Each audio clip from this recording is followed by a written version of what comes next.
Good morning, everyone. Welcome to PW Only IAS. दोस्तों, supreme court के द्वारा ED यानी कि इन्फोर्समेंट डायरेक्टरेट के एक्शंस के ऊपर क्वेश्चन मार्क उठाए हैं और ऐसा पहली बार नहीं हुआ, पास्ट में भी ऐसा हुआ है। जैसे अगर मैं बात करूं मई 2022 की, तो उस टाइम भी चीफ जस्टिस ने और भी एक बार बोला था कि ईडी अपने सारे लिमिट्स, अपनी सारी हदों को यहाँ पे पार कर रही है। ऐसा दोस्तों ईडी के ऊपर कई बार क्वेश्चन मार्क उठे हैं कि ईडी अक्सर इस्तेमाल की जाती है ऑपोजिशन को टारगेट करने के लिए। ये पिछले कई टाइम से इसके ऊपर इस तरह से क्वेश्चन मार्क उठ रहे हैं। अभी जो लेटेस्ट मामला आया है उसमें दरअसल में क्या हुआ कि ईडी के द्वारा जो तमिलनाडु स्टेट की पब्लिक सेक्टर लिक्वर रिटेलर है उसके ऊपर यहाँ पे कुछ रेड्स कंडक्ट करी गई। अब ऐसा रेड्स वगैरह इसलिए कंडक्ट करेगी क्योंकि उनको ऐसा लगता था कि बहुत सारे कुछ गड़बड़ घोटाला यहाँ पे हुआ है, बहुत बड़ा स्कैम यहाँ पे हुआ है। आपके जो पैसा है उसका ऊपर नीचे यहाँ पे प्रोसीड्स आपको देखने को मिली हैं, इलीगल चीज़ों के साथ उनका लिंकेज है। ये सारी चीज़ों की वजह से ईडी ने यहाँ पे रेड्स वगैरह कंडक्ट करी। अब क्वेश्चन ये आता है कि सर, हमारे यहाँ क्या इससे फेडरल स्ट्रक्चर को इफेक्ट नहीं हो रहा? क्या लोकल पुलिस को यहाँ पे पूरी की पूरी यहाँ पे छानबीन नहीं करनी चाहिए? अगर सारा कुछ ही इस तरह से ईडी करने लग जाएगी तो फिर स्टेट पुलिस का, लोकल का क्या फायदा हुआ?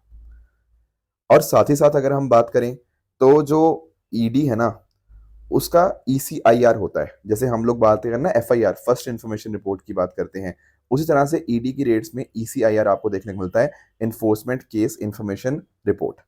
अब ऐसा नहीं है कि ईसीआईआर सामने वालों को देना कंपलसरी ही है, बट नॉर्मली क्या होता है ना, जो एक्यूज्ड होता है उसको ये दिया जाता है कि उसके ऊपर चार्जेस क्या लगे हुए हैं।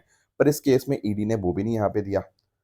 तो एक्चुअल में पॉइंट यही है कि ऐसे बहुत सारे इश्यूज ईडी के कॉन्टेक्स्ट में सामने आ रहे हैं और लेटेस्ट केस यहाँ पे तमिलनाडु के कॉन्टेक्स्ट में है। तो यहाँ पे सुप्रीम कोर्ट के हमारे जो चीफ जस्टिस ऑफ इंडिया हैं उन्होंने यहाँ पे ये बोला है कि पिछले 6 सालों के अंदर बहुत सारे केसेस उन्होंने ईडी के इस तरह से देखे हैं। वो कमेंट नहीं करना चाहते उसकी वर्किंग के रिगार्डिंग, बट बहुत सारे क्वेश्चन मार्क उठ रहे हैं हमारे फेडरल स्ट्रक्चर को इफेक्ट करने के रिगार्डिंग। तो देखते हैं आगे कैसे ये मुद्दा उठता है। एंड आप लोगों को मुझे कमेंट्स में ये बताना है, क्या ईडी अपने आप में एक स्टैट्यूटरी बॉडी है या नहीं है, एंड ये किस मिनिस्ट्री के अंतर्गत काम करती है? ये दो क्वेश्चंस का आंसर आप मुझे नीचे कमेंट्स में बताएंगे। दोस्तों, डेट है आज की 15 अक्टूबर 2025 एंड आप सभी का स्वागत है आज के प्रीलिम बूस्टर न्यूज़ डिस्कशन में। स्टार्ट करने से पहले मैं आपको बता दूं कि हमारी टीम के जो 3 साल कंप्लीट हुए हैं उस कॉन्टेक्स्ट में हमें सारी ऑनलाइन और ऑफलाइन कोर्सेज के ऊपर आपको अप टू 70% ऑफ देखने को मिल जाएगा। जैसे अगर मैं बात करूं 1 ईयर कोर्सेज की, तो प्रहार और टाइटन में आप एनरोल कर सकते हैं, और इस तरह से 2 ईयर कोर्सेज में आप अपने संकल्प और पिनिकल बैचेस में आप अपने आप को एनरोल कर सकते हैं। तो ये सारे बैचेस आपके इंग्लिश, हिंदी और इंग्लिश में अवेलेबल रहेंगे। उसके साथ ही साथ अगर आप यहाँ पे हमारे 2+1 ईयर प्रोग्राम दैट इज प्रारंभ बैच के अंदर एनरोल करना चाहते हैं तो उसके ऊपर भी आपको अप टू 60% ऑफ आपको देखने को मिल जाएगा। इन सभी कोर्सेज के जो लिंक है नीचे डिस्क्रिप्शन के अंदर दिए हुए हैं, वहां पर जाकर आप खुद को यहाँ पे एनरोल कर सकते हैं। चलिए स्टार्ट करते हैं। एक जो टॉपिक हमें डिस्कस करना है वो है with regards to economics Nobel prize. बड़ा ही इंटरेस्टिंग एंड बहुत ही इंपॉर्टेंट अपने आप में ये बन जाता है, एंड बहुत कुछ सीखने को यहाँ पे आपको इस टॉपिक से देखने को मिलेगा। दरअसल में इस बार का जो इकोनॉमिक्स का नोबेल प्राइज मिला वो यहाँ पे आप नोटिस कर पाओगे कि इन 3 पर्सनैलिटीज को मिला। एक है जोएल मैकॉयर, फिलिप एगन, पीटर हॉबिट।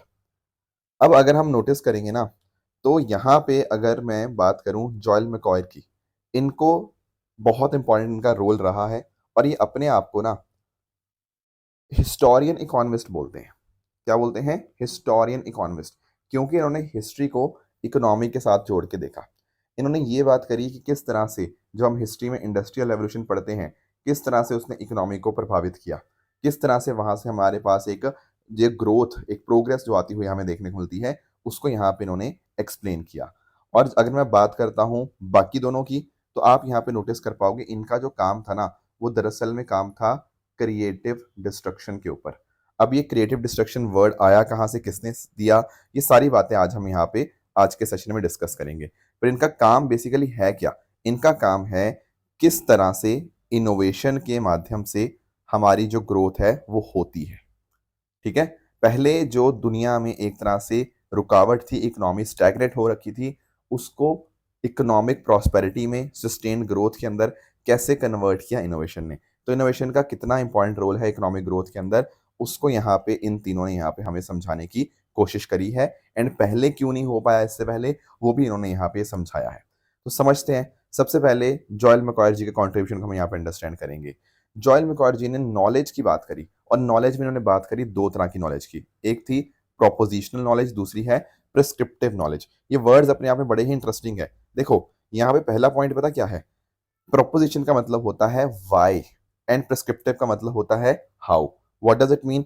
एक तो है कि आपके पास कोई चीज है, आप कोई भी दुनिया में कोई चीज देखते हो, वो आखिर होती क्यों है। दूसरा, उस जानकारी को हम यहाँ पे रियल लाइफ के अंदर कैसे इंप्लीमेंट करेंगे। ये दो चीजें हमें देखने को मिलती हैं।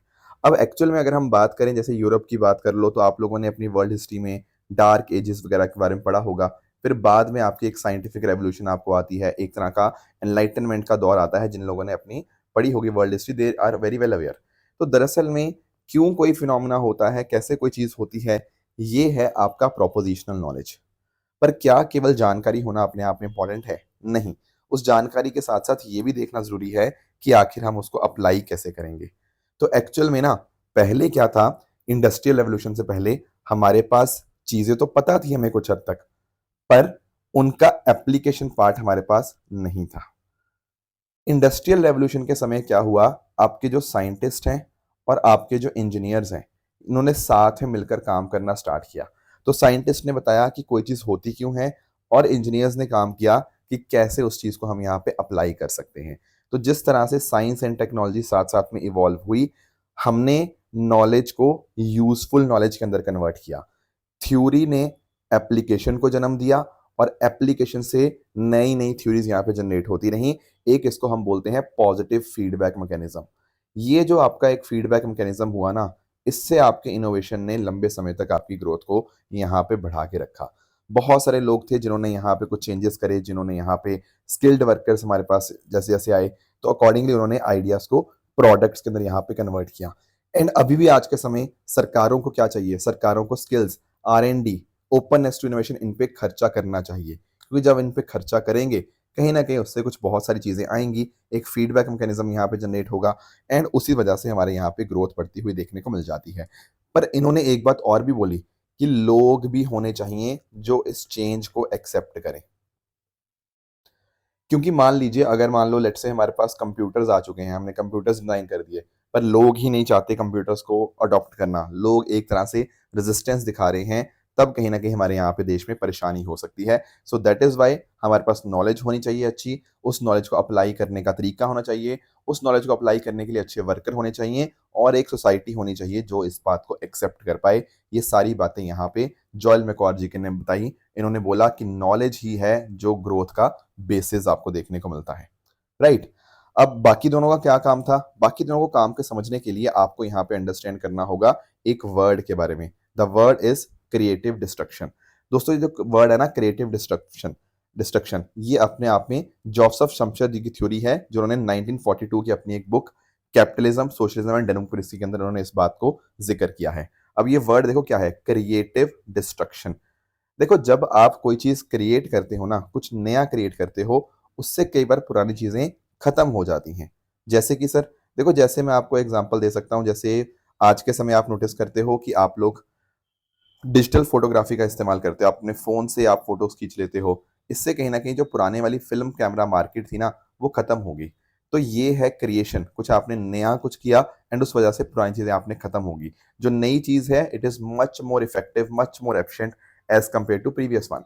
उसी तरह से आजकल ऑनलाइन बैंकिंग हो गई है, तो कहीं ना कहीं ट्रेडिशनल बैंकिंग जो थी, वो कहीं ना कहीं खत्म हो रही है। तो कुछ नया क्रिएट हुआ, उस नया क्रिएट होने से कुछ पुरानी चीजें खत्म हो गई हैं। इसको बोलते हैं क्रिएटिव डिस्ट्रक्शन। या फिर जैसे ऑटोमोबाइल इंडस्ट्री आई, उससे कहीं ना कहीं जो हॉर्स ड्रिवन कैरेजेस थे, वो खत्म हो गए। अब जैसे AI आ रहा है, तो बहुत सारी चीजें डिस्ट्रॉय हो रही हैं। तो ये क्रिएटिव डिस्ट्रक्शन है कि कुछ नया बन रहा है, साथ ही साथ यहाँ पे कुछ चीजें खत्म हो रही हैं। तो भाई, जो इकोनॉमिक ग्रोथ होती है, वो ऐसे ही काम करती है। वहाँ इनोवेशन आता है, नई नई टेक्नोलॉजीज पुरानी आउटडेटेड टेक्नोलॉजीज को खत्म करती रहती हैं। तो यही हमारे UPSC में भी होता है। जो इंसान कुछ अच्छे ढंग से कुछ नई टेक्निक्स के साथ नए नए इवॉल्विंग सब्जेक्ट्स को बढ़ा देता है, जो आपके करंट डिमांड्स को मीट करते हुए, तो पुरानी चीजों को वो यहाँ पे रिप्लेस कर देता है। This is how it works. तो ये थ्योरी जो है, वो जोसेफ शमशर जी की थ्योरी है क्रिएटिव डिस्ट्रक्शन की। इसी थ्योरी के ऊपर एक तरह से काम किया किन्होंने, जो बाकी दो लोग हैं, एगियन और हॉविट जी ने। इन्होंने अपना एक रिसर्च पेपर दिया जिसमें बहुत शानदार तरीके से इन्होंने स्टैटिस्टिक्स का इस्तेमाल करते हुए बताया कि कैसे कैसे ये काम करता है and how do these things go. इन्होंने क्रिएटिव डिस्ट्रक्शन के ऊपर ही काम किया, ठीक है। एंड इन्होंने ये बताया कि जो फर्म्स है ना, जो कंपनीज हैं, उनको R&D में खर्चा करना होता है ताकि कुछ इनोवेशन वो लेकर आ पाए, ठीक है ना। एंड इस तरह से उनको यहाँ पे एक बाकियों के ऊपर एडवांटेज मिल पाए। तो नई इनोवेशन पुरानी इनोवेशंस को एक तरह से खत्म कर देंगी और प्रॉफिट यहाँ पे रीडिस्ट्रीब्यूट होंगे। अब एक बात तो आती है कि क्या सरकार को खर्चा करना चाहिए R&D के ऊपर। देखो, जो लोग कहते हैं कि हाँ करना चाहिए, वो तो बात ठीक है कि डेफिनेटली इनोवेशन से ग्रोथ आएगी। पर कई बार ऐसा भी आता है कि अगर R&D के ऊपर खर्चा किया गया, इसका मतलब पता क्या है, कहीं ना कहीं जो पुरानी टेक्नोलॉजीज है वो खत्म हो जाएंगी। पर लोगों को तो जो है उनको पुरानी टेक्नोलॉजी से भी फायदा होता है। तो R&D को सपोर्ट करने से पुरानी चीजें जो खत्म होती हैं वो कहीं नुकसान तो नहीं करती। ऐसा तो नहीं है कि हम पैसा बहुत ज़्यादा R&D पे खर्चा कर रहे हैं, पर उससे बिल्कुल छोटे-मोटे फ़ायदे हो रहे हैं, कोई बहुत ज़्यादा फ़ायदा नहीं हो रहा। और अगर छोटा-मोटा फ़ायदा होगा, तो सिर्फ़ कुछ ही लोगों को फ़ायदा होगा। तो क्या पूरी दुनिया में प्रॉस्पेरिटी आ पाएगी इनोवेशन के ऊपर? नहीं। इनोवेशन के साथ-साथ हमें ऐसे इंस्टीट्यूशंस भी चाहिए, जो कॉम्पिटिशन लेकर आएँ, लर्निंग और टेक्नोलॉजी का सब में बँटवारा हो, सबके साथ उसपे बेनिफिट हो। तो उसके लिए हमारे पास प्रॉपर वर्कर्स भी चाहिए। तो इन्होंने ये बताया कि कितना सही लेवल होगा रिसर्च एंड डेवलपमेंट का। कितना खर्चा करना है R&D के ऊपर। बहुत कम खर्चा भी खराब है, बहुत ज़्यादा खर्चा भी अपने आप में खराब है। और जो पॉलिसीज़ बननी चाहिए, उनमें पेटेंट लॉज़ हो गए, कॉम्पिटिशन रेगुलेशन, ये सारे अच्छे-अच्छे आपके लॉज़ बनने चाहिए। इसके अलावा ना R&D पे कितना खर्चा करना है, वो भी बड़ा अपने आप में इंटरेस्टिंग है। आप इस ग्राफ को समझना, बहुत ही मज़ा आया मुझे ये ग्राफ पढ़ के। देखो, एक है यहाँ पे एंट्री रेट। एंट्री रेट ये वाला जो मैं हाइलाइट कर रहा हूँ, this particular line is entry rate. मतलब कितनी नई कंपनियाँ आ रही हैं, उसको हम बोलेंगे एंट्री रेट। अब देखो, कुछ कंपनियां आ रही हैं टेक्नोलॉजी के साथ साथ, कुछ कंपनियां खत्म भी हो रही होंगी। वो जो नीचे वाली जो लाइन है ना, इसको बोलते हैं एग्जिट रेट। मैं यहाँ पे लिख देता हूँ, ये वाली जो लाइन है ये एंट्री रेट है, और नीचे वाली जो लाइन है वो है एग्जिट रेट। मतलब कितनी कंपनियां आ रही हैं, कितनी कंपनियां खत्म हो रही हैं, वो एग्जिट रेट है। जब जब आप नोटिस करो, जब जब आपका एंट्री रेट एग्जिट रेट से ऊपर है, जैसे ये वाला टाइम देखो, एंट्री रेट ऊपर है ना एग्जिट रेट से, यहाँ पर इकोनॉमी तेजी से ग्रो करेंगी, क्योंकि नई कंपनियां ज्यादा जनरेट हो रही हैं या नई कंपनियां ज्यादा आ रही हैं एज कम्पेयर टू जितनी कंपनियां बंद हो रही हैं। तो यहाँ ग्रोथ इस टाइम के ऊपर काफी अच्छी खासी होगी। पर ये वाला टाइम देखो, यहाँ पर क्या हुआ, इस टाइम में सर एग्जिट रेट जो थी ना वो ऊपर चली गई as compared to entry rate. और ये जो टाइम है ये यूएसए के साथ अगर हम बात करें, तो उसी टाइम यूएसए के अंदर रिसेशन हमें देखने को मिला है। तो जब जब आपकी कंपनियां खत्म ज्यादा हो रही हैं और क्रिएट कम हो रही हैं, वो टाइम अपने आप में सिचुएशन बहुत ही हार्मफुल हो जाता है। उस टाइम थोड़ा सा हमें देखना पड़ेगा कि कैसे हम R&D पे खर्चा करें। साथ ही साथ अगर हम बात करें, यहाँ पे एक है जॉब क्रिएशन, कि कितनी नई नौकरियां यहाँ पे जनरेट हो रही हैं। तो इतनी नौकरियां जनरेट हो रही हैं, जैसे AI है, AI से नई नौकरियां जनरेट होंगी, बट उसी तरह से कई नौकरियां खत्म भी होंगी। ये नीचे वाला आपका क्या ग्राफ है, ये है आपका जॉब डिस्ट्रक्शन रेट का। अगर जॉब डिस्ट्रक्शन रेट यहाँ पे ज्यादा है as compared to job creation rate, मतलब दिक्कत है। जैसे मान लो अगर हमने AI में खूब सारा पैसा इन्वेस्ट कर दिया, खूब सारा पैसा, अब AI में पैसा डालने से क्या हुआ, बहुत सारी नौकरियां खत्म होगी, पर उतनी नौकरियां जनरेट नहीं हुई। इसका मतलब भाई R&D हमें थोड़ा सा और चीजों पे भी डालना पड़ेगा। AI में और R&D करेंगे ना, तो उससे कहीं ना कहीं और नौकरियां खत्म होती रहेंगी। तो हमें किस लेवल तक R&D करना है, वो जानना भी अपने आप में इंपॉर्टेंट है। जैसे ये जो टाइम था, यहाँ पर हमने क्या देखा कि जॉब खत्म ज्यादा हो रही थी, क्रिएट कम हो रही थी, तो अपने आप में इस टाइम के ऊपर इकोनॉमी में रिसेशन आ गया था। तो ये कुछ बातें थी इकोनॉमिक्स नोबेल प्राइज के बारे में। बाकी भारत के लिए क्या यहाँ पे सीख सकते हैं, भारत ये सीख सकता है कि डेफिनेटली इनोवेशन और इंस्टीट्यूशनल सपोर्ट, सरकार की मदद हो गया, लोगों की मदद हो गया, बहुत बहुत ज्यादा इंपॉर्टेंट बन जाती है। भारत ने देखो इसीलिए बहुत सारे इनिशिएटिव्स भी लिए हैं। जैसे हमारे पास अनुसंधान नेशनल रिसर्च फाउंडेशन ANRF बनाया गया, अटल इनोवेशन मिशन है नीति आयोग का, startup India, production link incentive scheme, digital India. ये कहीं ना कहीं वही बात कहते हैं जो यहाँ पे मुकायर जी ने बात करी थी कि किस तरह से हमें आइडिया को इंडस्ट्री इकोसिस्टम के साथ लिंक करना है। अभी जो हम बात करते हैं ना इंडस्ट्री अकेडमिया लिंकेज की, वो इसी की बात होती है। हाँ, आपको नॉलेज जो है वाई को, उसको एप्लीकेशन में कन्वर्ट करना है। और साथ ही साथ अगर हम बात करें, भारत में R&D इन्वेस्टमेंट बहुत ही कम है। इट इज रफली 0.6 to 0.7% ऑफ GDP। अगर हम इसको एडवांस इकोनॉमी से कंपेयर करें तो बहुत बहुत ज़्यादा कम हो जाती है। इसीलिए इंडिया को अगर नॉलेज बेस्ड इकोनॉमी तरफ बढ़ना है ना, तो डेफिनेटली हमें बहुत सारा खर्चा R&D के ऊपर अभी करने की जरूरत है। ऐसा यहाँ पे हम इसको इंडिया के रेलेवेंस से समझ सकते हैं। नेक्स्ट आते हैं दोस्तों दूसरे टॉपिक की तरफ, that is your blue flag certification. दोस्तों कुछ हमारे देश में कुछ ऐसे बीचेस होते हैं जहाँ पर हम बहुत ही शानदार काम करते हैं। जैसे फॉर एग्जांपल वहाँ पर क्लीननेस, वेस्ट मैनेजमेंट अच्छा होता है, वाटर क्वालिटी, हाइजीन का ध्यान रखा जाता है, एनवायरनमेंट एजुकेशन अवेयरनेस अच्छी होती है, ठीक है ना? बाकी सेफ्टी, लाइफ गार्ड सर्विसेज की अगर मान लो कोई डूब रहा है उसको बचाने के लिए प्रॉपर प्रावधान होने चाहिए, अच्छा इंफ्रास्ट्रक्चर होना चाहिए। अगर कोई पर्टिकुलर बीचेस को ये सारी चीज़ें मिलती हैं, मतलब बीच भी हो सकता है, मेरीनास, सस्टेनेबल बोटिंग, टूरिज्म ऑपरेटर, अगर उनको ये सारे सर्टिफ आपका क्राइटेरिया को फॉलो करते हैं तो उनको सर्टिफिकेशन मिलता है ब्लू फ्लैग सर्टिफिकेशन। और ध्यान रखिएगा कि ये जो सर्टिफिकेशन है ये FEE foundation for environmental education Denmark के द्वारा यहाँ पे प्रोवाइड किया जाता है। तो इस तरह से टोटल 33 पैरामीटर होते हैं, जो कंप्लाई करते हैं उनको फिर ब्लू फ्लैग सर्टिफिकेशन मिल जाता है। अब आपका क्वेश्चन आएगा सर फायदा क्या?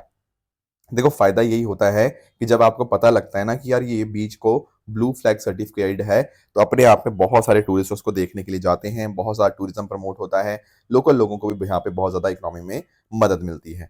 तो भारत के अंदर जो आपकी इम्प्लीमेंटिंग एजेंसीज है फी को, मतलब जो आपका ब्लू फ्लैग सर्टिफिकेशन को, that is SICOM, society of integrated coastal management, जो कि ministry of environment, forest and climate change के अंतर्गत है। इनफैक्ट ना हमारा एक प्रोजेक्ट भी है या इनिशिएटिव भी है, बीम्स इनिशिएटिव, इस बात को आप यहाँ पे ध्यान में रखिएगा। तो ये बीम्स इनिशिएटिव दरअसल में ब्लू फ्लैग सर्टिफिकेशन के ऊपर ही बेस्ड आपको देखने को मिल जाएगा। एंड इसके माध्यम से इनफैक्ट हमारा एक integrated coastal zone management project भी है, ठीक है? तो ये सारी चीज़ें हम यहाँ पे कर रहे हैं। अब नोटिस आप ये करिएगा कि इस तरह से 5,000 से भी ज़्यादा साइट्स ऐसी हैं जिनको ब्लू फ्लैग सर्टिफिकेशन मिला हुआ है। अब दुनिया में सबसे ज़्यादा तो ऑब्वियसली स्पेन में है, फिर ग्रीस में, इस तरह से। भारत में अभी तक 13 ऐसी साइट्स थी जिनको ब्लू फ्लैग सर्टिफिकेशन मिला हुआ था। अब उसमें 5 नई और ऐड हो चुकी हैं, तो ये 18 है। देखो आपके इंटरनेट पे मैंने चेक किया, कई जगह पे 12 लिखा हुआ है, कहीं पे 14 लिखा हुआ है, पर मैंने हर एक जगह से रिसोर्स से रेफरेंस चेक कर लिया है, टोटल 18 साइट्स है। कहीं और लिखा हुआ है तो वो गलत लिखा हुआ है, उन्होंने अपडेट्स नहीं किए हुए हैं। मैं आपको बता भी देता हूँ कौन कौन सी साइट्स हैं। दोस्तों ये जो पुरानी 13 साइट्स थी ना, उनमें एक तो है शिवराजपुर बीच, द्वारका गुजरात के अंदर, गोल्डन बीच पुरी उड़ीसा में, उसके अलावा घोगला बीच दीव में, कासरकोड बीच जो है आपका उत्तर कन्नड़ा कर्नाटका के अंदर आपको देखने को मिल जाएगा। उसके अलावा पडुबिद्री बीच हो गया उडुपी कर्नाटका में, ऋषिकोंडा बीच बहुत फेमस है विशाखापट्टनम आंध्र प्रदेश में। बाकी देखो जो राधानगर बीच है ये तो बहुत ही शानदार बीच है, Havelock island Andaman and Nicobar island में। कोवलम बीच भी बहुत अच्छा है चेन्नई तमिलनाडु में, ईडन बीच पुडुचेरी में। एंड इसके अलावा अगर हम बात करें मिनीकॉय हुंडी बीच आपका लक्षद्वीप, कदमाट बीच लक्षद्वीप में, कापड़ बीच आपका कोईकोड केरला में, एंड चाल बीच आपका कन्नूर केरला में। ये 13 बीचेस को हमारा ऑलरेडी ब्लू फ्लैग सर्टिफिकेशन यहाँ पे मिला हुआ था। अभी क्या हुआ है, अब 5 नए और बीचेस को यहाँ पे ब्लू फ्लैग सर्टिफिकेशन मिल गया है, और ये पांचों बीच कहीं और नहीं, महाराष्ट्र के अंदर है। एक है आपका श्रीवर्धन बीच रायगढ़ डिस्ट्रिक्ट में, नगांव बीच आपका रायगढ़ में ही है, परनका बीच पालगढ़ डिस्ट्रिक्ट में, गुगार बीच एंड आपका लाडगढ़ बीच। ये 5 बीचेस को यहाँ पे अब यहाँ पे ब्लू फ्लैग सर्टिफिकेशन मिल गया है। तो अब आप कह सकते हो कि पहले जो नंबर 13 था अब वो 5 बढ़ के 18 हो चुका है, और सबसे ज़्यादा आपके ब्लू फ्लैग सर्टिफिकेशन आपको महाराष्ट्र में देखने को मिलेंगे, फॉलोड बाय कर्नाटका। तो ये कुछ बातें थी ब्लू फ्लैग के बारे में जो हमें पता होनी चाहिए। नेक्स्ट आते हैं अगले टॉपिक पे, that is UNESCO's virtual museum of stolen cultural object.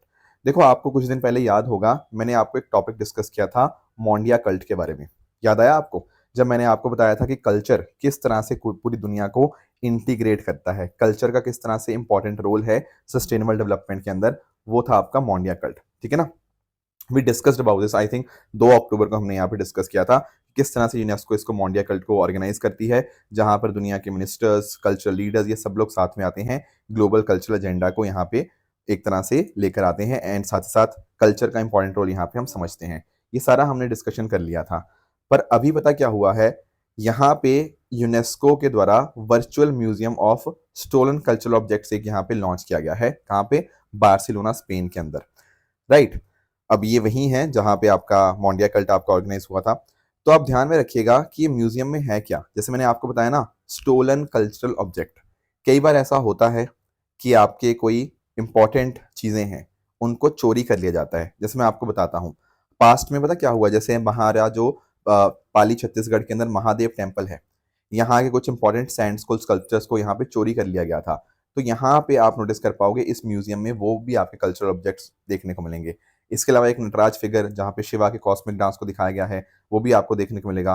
Brahma sculpture हो गया जिसमें हिंदू फिलोसफिकल कॉन्सेप्ट्स अपने बताए हुए हैं, तो वो सारी चीज़ें। तो इस तरह से अलग अलग देशों के अलग अलग अपने कुछ ऑब्जेक्ट्स होते हैं, बहुत इंपॉर्टेंट होते हैं, कल्चरल सिग्निफिकेंस उनकी बहुत ज़्यादा होती है, राइट, पर उनको चोरी कर लिया गया है पास्ट के अंदर। तो हम यहाँ पे इस म्यूजियम के माध्यम से कहीं ना कहीं ये जो इलीगल ट्रैफिकिंग होती है ना, उसको हम एक तरह से रोकने की कोशिश करेंगे, लोगों के अंदर अवेयरनेस जनरेट करवाने की कोशिश करेंगे इस चीज़ के रिगार्डिंग। तो लोग अवेयर होंगे कि हेरिटेज कितना कितना ज़्यादा इंपॉर्टेंट है, एंड जो भी इस तरह के ऑब्जेक्ट्स हैं उनको अपने देशों तक वापस पहुंचाना चाहिए। ये फोकस के साथ हमने यहाँ पर ये यूनेस्को वर्चुअल म्यूजियम यहाँ पे क्रिएट किया है। इसमें आप नोटिस कर पाओगे एआई का इस्तेमाल किया गया है, क्योंकि वर्चुअल म्यूजियम है ना एक तरह से, तो आप डिजिटली रिक्रिएट कर पाओगे ऑब्जेक्ट्स को, ठीक है ना, जिनकी इमेजेस मान लो बहुत कमी है, तो डिजिटली आप उन ऑब्जेक्ट्स को यहाँ पे रिक्रिएट करोगे। तो इस तरह से 40 कंट्रीज के आपके 240 मिसिंग ऑब्जेक्ट्स हैं। एंड उम्मीद यही है कि जब लोग देखेंगे कि हाँ यार कि ये सारे ऑब्जेक्ट्स कहीं ना कहीं चोरी हुए हैं, तो लोगों में एक तरह से एक बदलाव आएगा, ठीक है ना, कि एक तरह से लोगों को भी ये पता लगेगा कि हेरिटेज किस तरह से लॉस हुआ है। तो कोशिश ये होगी हमारी कि इस वर्चुअल म्यूजियम से कहीं न कहीं जो कंट्रीज़ ऑफ ओरिजिन थी, जहाँ से पर्टिकुलर ऑब्जेक्ट वो बिलॉन्ग करता था, उनको वो वापस मिल पाएगा।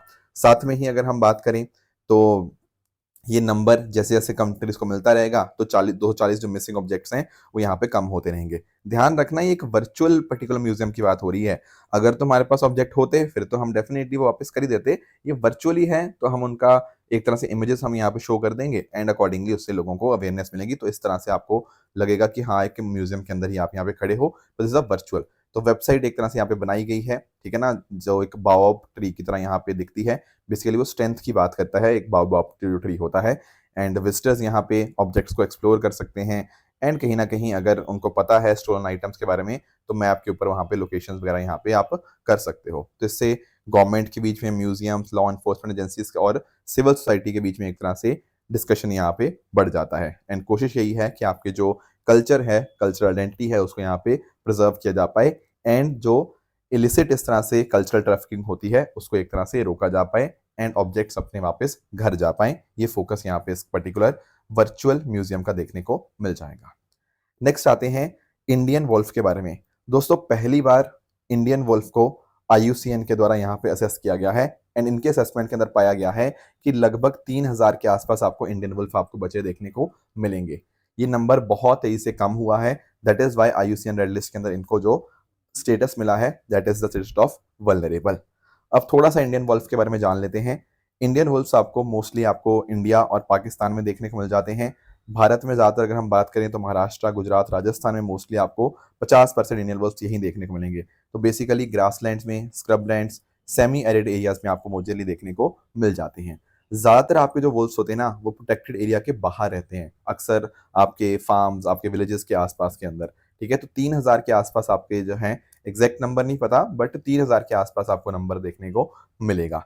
अब नंबर्स इनके बड़ी तेजी से कम हुए हैं। जैसे अगर हम बात करें ना, महाराष्ट्र की ग्रेट इंडियन बस्टर्ड सेंचुरी जो है, वहाँ पर 41% की कमी आई है पिछले 16 साल के अंदर।